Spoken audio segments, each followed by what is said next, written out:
আমাদের এই দেশে এমন কোনো মানুষ নেই যে মায়ের হাতে রান্না পছন্দ করে না। মায়ের হাতে রান্নার মতো হয়তো বা এই জগতে আর কোথাও এত সুস্বাদু খাবার পাওয়া যায় না। আসসালামু আলাইকুম এভরিওয়ান, আপনারা সবাই কেমন আছেন? আশা করছি আল্লাহর অশেষ রহমতে আপনারা ভালো আছেন।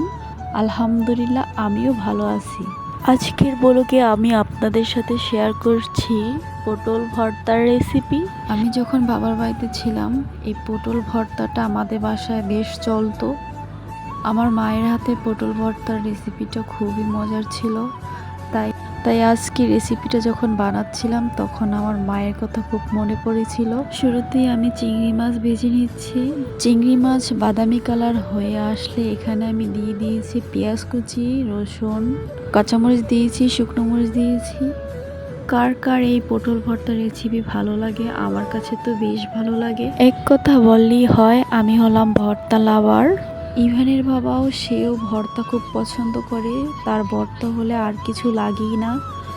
এখানে আমি পটল ছোলা সহ কেটে নিয়েছি, আর কিছুটা পটলের ছোলাও আছে সাথে। এখানে আমি লবণ দিয়েছি আর কিছু পানি দিয়ে পটল সেদ্ধ করে নিব। আজকের ভর্তাটা খুবই মজা হয়েছিল। আমার থেকেও আমার শাশুড়ি আম্মুর হাতের ভর্তা আমার কাছে বেশ মজা লাগে। আমি এর আগে কখনো পটল ভর্তার রেসিপিটা বানাইনি।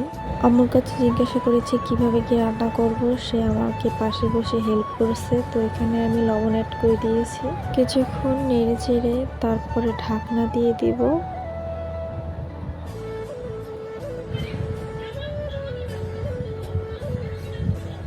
এই তো আমার রসুন, পেঁয়াজ, কাঁচামরিচ, শুকনো মরিচ আর চিংড়ি মাছ ভালোভাবে ভাজা হয়ে গিয়েছে। তো আমি পটল সেদ্ধ করেছিলাম, তো এখানে কিছু তেল ছিল, তো এই তেলেই আমি পটলগুলো দিয়ে দিয়েছি। তো এখন পটলগুলো ভালো করে ভেজে নিব।